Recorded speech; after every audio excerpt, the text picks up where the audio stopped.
Salut maker et graphiste en herbe, on va découvrir aujourd'hui dans Fusion 360 comment couper un volume en deux, le tout sans sabre laser.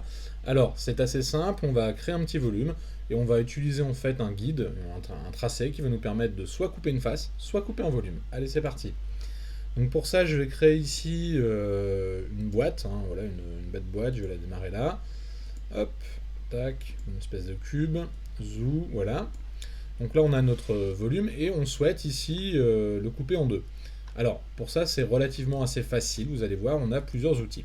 Donc dans Modify, vous avez ici Split Face. Donc là, on va juste couper une surface en deux et non pas le volume. Et Split Body. On va voir un peu la différence. Alors, ici, je vais donc créer un nouveau calque, Create Sketch.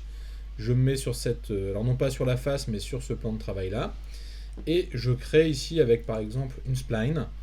Voilà, je vais créer une forme particulière. Voilà, je valide.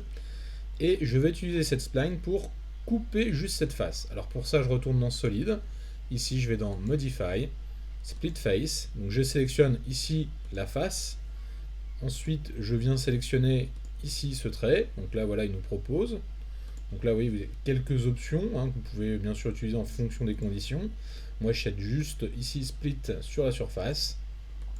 OK. Ici, j'ai bien donc deux surfaces, c'est-à-dire que si je voulais faire une extrusion bien particulière, extrude, hop, maintenant c'est possible. Donc ça, c'est plutôt pratique, voilà, de couper une face avec une forme particulière, puisque quand on a quelque chose de compliqué en tracé, on le fait à côté, puis on vient l'appliquer sur le modèle. Voilà. Donc ça, c'est pour le premier exercice.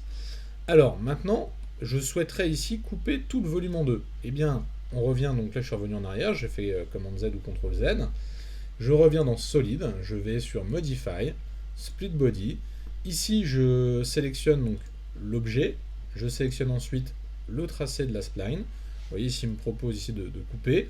Donc, au niveau des bodies, coupez, enfin, si vous en avez d'autres, désactivez-les au niveau visuel pour éviter d'avoir toute interaction ou autre. Je fais OK. Donc là, on voit bien que j'ai deux body, body 1, body 2.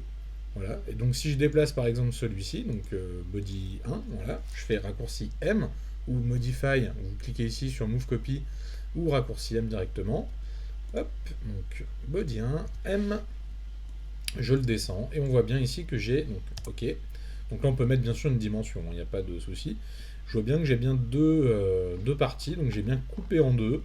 Voilà, et j'ai été plutôt précis dans la coupure. Voilà. Eh bien écoutez, j'espère que ce petit tuto vous aura plu. Il y en aura plein d'autres sur plein de petites techniques. Là, je vais peut-être faire les offset planes ou ce genre de choses prochainement. En tout cas, voilà, ça reste vraiment aux débutants, mais je pense que même des gens qui ont un peu d'expérience, parfois on oublie de certaines fonctions, ça peut être utile. Si vous avez aimé, n'hésitez pas à mettre un petit pouce bleu, c'est sympa. Et si vous avez vraiment beaucoup aimé, abonnez-vous car d'autres tutos vont tomber prochainement. Voilà, je vous dis à très bientôt.